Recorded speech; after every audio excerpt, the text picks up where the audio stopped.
sa usa ka hari ug ang iyang upat ka asawa.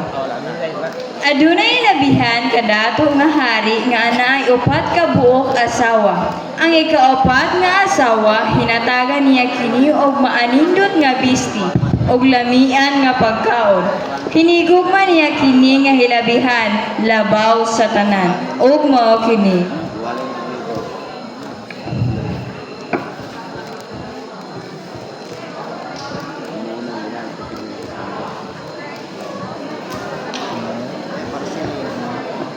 O palangga kong asawa, aduna ako'y manindot nga bisti para kanimo. Salamat kaayo. Ug ang ikatulo niya nga asawa, iya gihapong gihigugma. Pero kining bayhana, hambugira, ug mapahitas-on ug mahadlok kining biyaan. Ilabihan gayud na kong datua, aduna ako'y mga salapi, mga kayutaan, ug mga bahandi, apan na uban, ilabihan ka pobre. Ug ang ikaduha niyang asawa, maalamon kini, busa kung aduna siya'y problema sa iya kini mudo.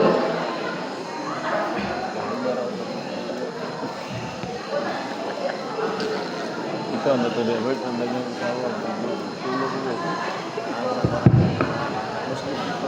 O mahal ko, aduna ako'y problema sa akong harian. Pausa ko man masulbad. Inani ang buhata.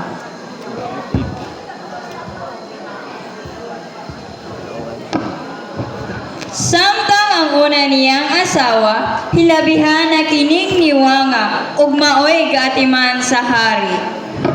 Gay, ilabi ang piniwangan.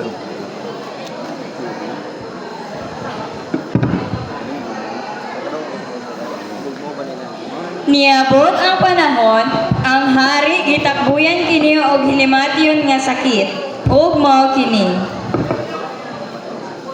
O kung mamatay na ako, mingawon kayo ako sa kinabuhing dayon.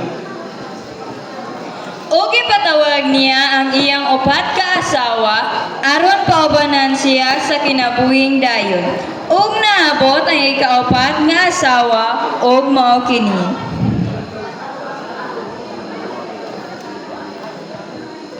O mahal ko, pwede mo ba ako ubanan sa kinabuhing dayon? Dili ako mahimo nga mukuyog kanimo. Niabot ang ikatulong asawa.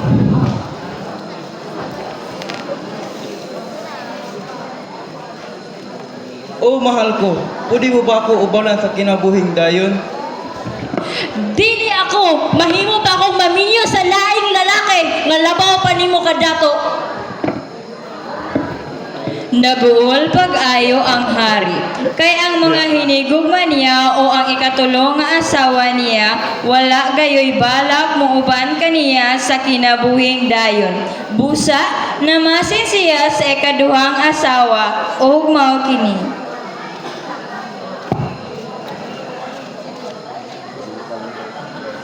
O mahal ko, kuyugan mo ba ako sa kinabuhing dayon? Dili ako. Ang mahimo ko lang kanimo ang paghatod sa lubngan ug paghilak. Dili ako makauban kanimo. Naguol pag-usab ang hari, kay ang tulo niya nga asawa gihigugma niyag ayo. Apan ibalibad kini, dili kini muuban sa kinabuhing dayon. Apan, naa siya'y nadungog nga nitingog. Muuban ako kanimo, bisan asa ka kamo adto. Paglantaw niya, iya di ay kining unang asawa nga niwang kaayo. May pag ikaw na lang akong gihigugma og maayo. May pag ikaw na lang akong gatiman og maayo. Unta ikaw na lang akong gitagaan sa akong bahadi og sa lapi. Apan ulahi na ang tanan.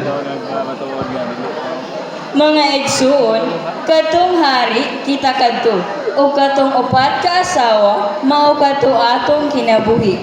Ang ikaapat nga asawa, mao kadto ang atong lawas. Ato kita gaag mga maanindot nga mga sinina o mga alahas, pero og kita mamatay na, dili kini muuban kanato. Sa ikaduha nga kinabuhi, ang ikatulong asawa mao kadto atong mga kabtangan diri sa kalibutan. Ug mamatay kita, dili usab kini madala nato sa kinabuhing dayon. Ug lain na usab ang managiya niini.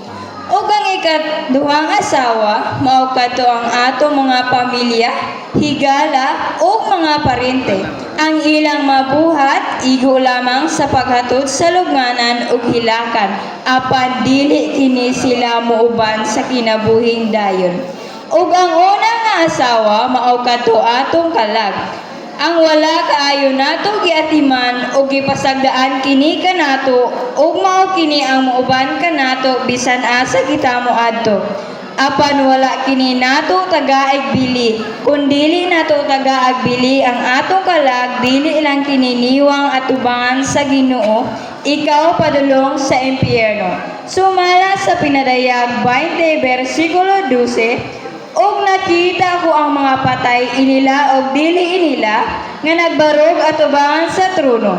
Gibukhad ang mga libro nga may lain pang libro nga gibukhad nga mao ang libro sa kinabuhi. Gihukman ang mga patay sumala sa naisulat sa mga libro.